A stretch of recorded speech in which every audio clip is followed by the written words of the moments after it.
Hi, Sarah. Hi, welcome to Lives Vivas. Ooh, I had Siri pop up. Of course, I said her name. Okay, sorry about that. This week's Viva took forever to write. It has been a crazy week. I don't even want to talk about it. Just clean my fish tank. Fish are doing good. Fish video is coming. I think they're getting big enough. I'm gonna feed them some live fish. So, Matt and Malcolm.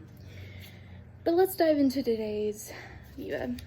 And today's question is, what were the historical implications of the Restoration? So, although the British were suppressed under the Puritan rule and reign, after they got out of that, England's culture shifts and becomes centered around decadence. So these three implications are that it ended the Puritan vision of a Republican England and restored the Stuart line. 2, it transformed English art and society. And 3, the Protestant and Catholic tensions were brought to a head.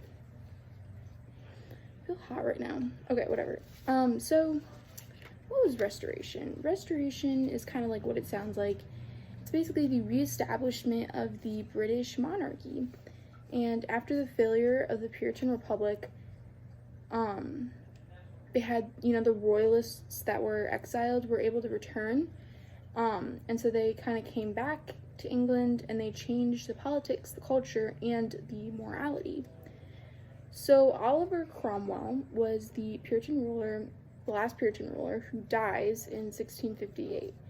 And his son inherits this power, but he kind of doesn't really want it, so he just kind of is like, hey guys, you can have it. And so the Puritan rule ends because the son gives his power away, so like all the royalists that were exiled come back and take power. So, excuse me.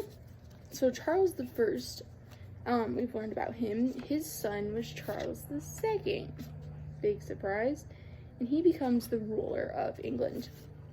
So a lot of political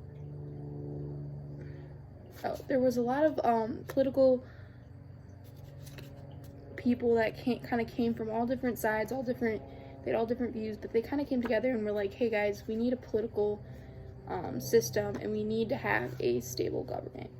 So that's kind of where we kind of leave off.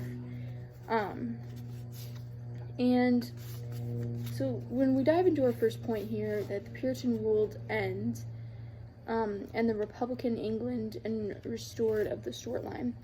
So we have this first Cabal Parliament in 1661 to 1668. And they put the Anglican Church back into power as the main church instead of the Puritan church. And they disband Cromwell's army. And they also forgive political prisoners. But they do not forgive the ones that were kind of like planning on killing Charles I, but they forgive other ones. So this parliament really disbands the Puritan setup and the Puritan ways and what they kind of established. So when Charles II becomes the king,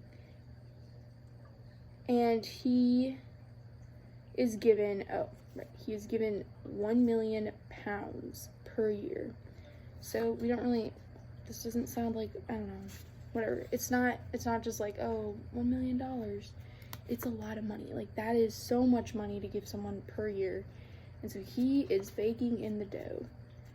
And the people, they want revenge from the Puritans because they controlled their lives. They didn't have sports and, holidays and art and anything like that. So they were kind of mad. And so they decided to put in they made it very hard to be a Puritan.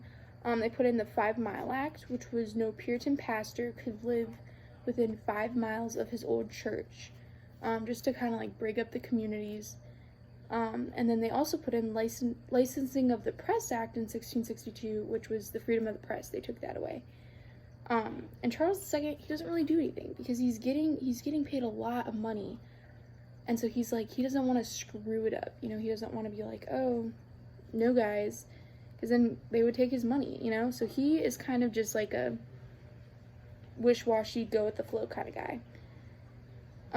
He'd rather be gambling, hunting, and dog bred a lot of dogs, and they actually looked like him. He had like these crazy fun curly hair. I forgot what dog it is. King Spaniard or something, I don't know. But his dog, the dogs that he bred looked like him. And he had 13 illegitimate children, and they had the last name Fitzroy, which was king, the child of the king or whatever. So they were illegitimate though, so they did not get the throne. And when Charles II passed away, his throne went to his brother. Dr. Parker says, quote, Charles II was a moderate leader, and during his reign, England flourished. Personally, however, Charles was not a serious man, end quote. So, again, Charles II, he was just a fun, crazy, kind of silly guy, and he didn't have a lot of policies, and he didn't really put a lot of things in play, but he just liked to be fun. A story of this we could see is with Thomas Blood. So Thomas Blood was an Irishman who was a robber. He's already amazing. And he decides that he's going to steal the crown jewels. So he befriends this guard, and then he befriends this guard, and then one day he like goes into the thing to see this guard. He has a hammer behind his back, and then he just knocks him on the head, and the guard passes out. And then he's cutting up the jewels and stuffing them in his pants and everything. And then he's like trying to run away. Of course, you know, the guard wakes up and calls for help. And hey, cat, come back in. Oh, whatever. The cat's outside. Whatever. JJ, come. Come here. Come here. Dumb cat. They don't like to go outside, but then they go outside. Like idiots. Anyways, so he stuffs his pants with these crown jewels, and he's trying to get out of there. Of course, he's not walking very fast, and he gets caught. And so he demands an audience with the king. So he goes, they put him in front of the king, and he's like, okay, king. He's like, just like, hear me out here.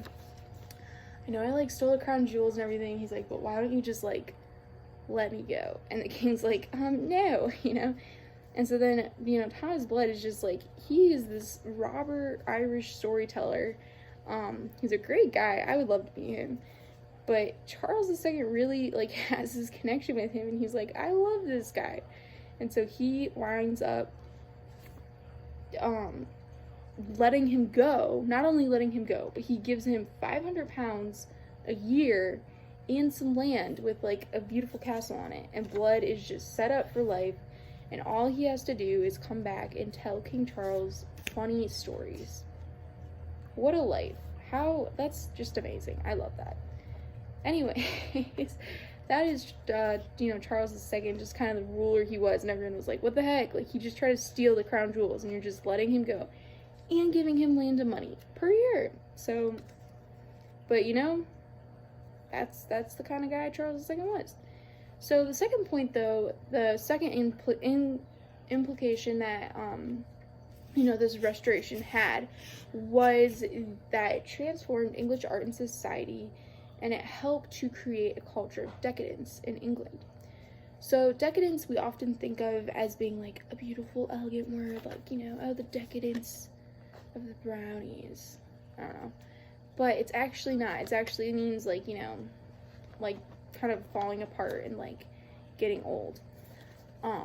So, which is interesting. But the Puritans, when they were ruling, they didn't have any holidays, they didn't have any sports, they didn't have any art or any games, you know, worship was plain, it was boring. And so the people just wanted to experience culture, and it was kind of like this like YOLO, like they were just like, let us live.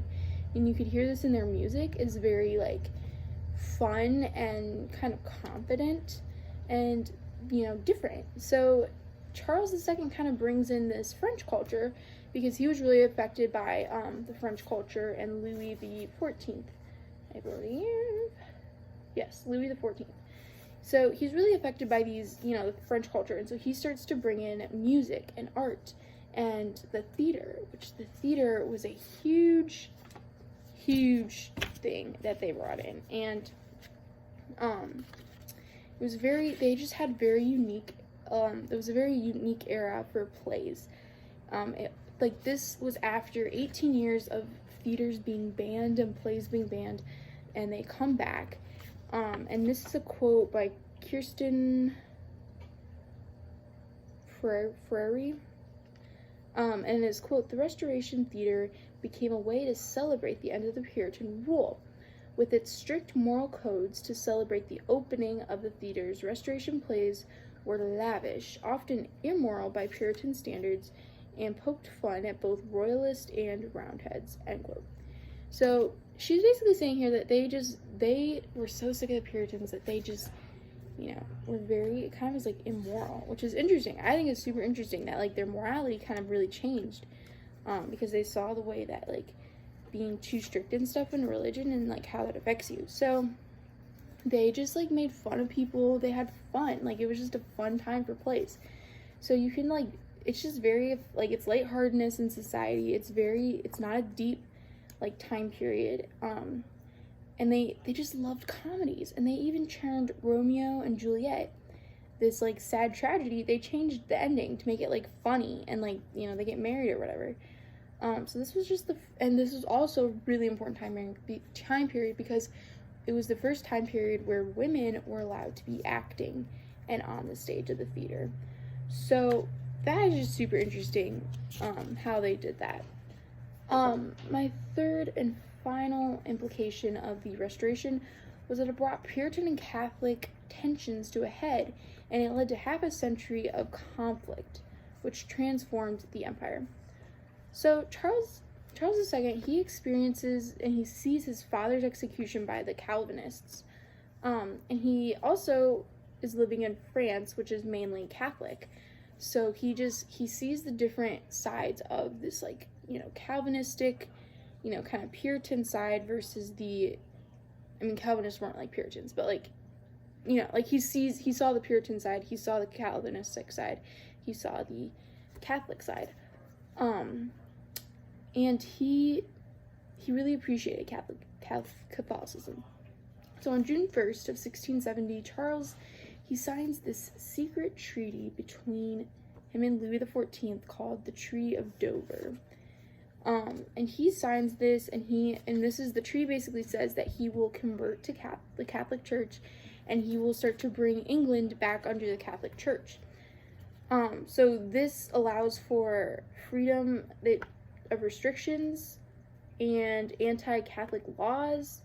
So they didn't have, you know, Catholics didn't have, like, a lot of laws against them, like the Puritans, and the 5 Mile Act and stuff like that. The Catholics kind of had the opposite, because Charles II was more lean towards that way. And they also paid Charles 250,000 pounds. So Charles is, like, a really rich guy. Like, what the heck, Charles? Anyways, so the Caviar Parliament, though, they refuse to make the Catholic Church. They don't want the Catholic Church as their head church. So they make Charles kind of back down on, like, a lot of what he says in the Treaty of Dover. My phone's gonna die. So this is a quote by the Treaty of Dover, the actual Treaty of Dover, and it says, quote, "The King of England will make a public profession of faith, Catholic faith, and will receive a sum of 2 millions of crowns to aid him in this project," end quote. So again, they just didn't want him to make all of them Catholic. So in 1673, they have this Test Act, which is a public brief that announced the Catholic doctrine. And in 1685, Charles II, he sadly gets a stroke, and on his, like, deathbed, he, you know, calls for a priest, and he converts to Catholic. So when Charles II dies, his brother, like I said before, who was a Catholic, was going to get the throne, and the people, they did not want this. They or did not want to have a Catholic ruler. So, but they didn't worry about it because, Charles II, his brother, was 55 years old and he didn't have any sons or any heirs. So they weren't really worried. That they were like, you know what, like, let him be king, and then once he dies, like, we'll get our own, Protestant king. But in November of 1687, the Queen, his wife, gives birth to a potential Catholic heir. So the Parliament is really upset about this, and they just invite this guy, William the Orange, to become the Protestant king of England. And so William comes and he takes over, and that is it. That's kind of what happens. So that's where we kind of leave off in this time of restoration, is that, William the Orange, who's this Protestant, and he comes and he takes over, and yes. So we'll see what happens, though, this week, hopefully. So although the British were very suppressed during this time of the Puritan ruling, afterwards they were able to change the culture and shift it around and being centered around decadence.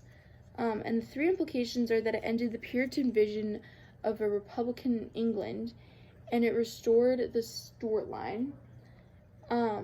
It transformed English art and society, and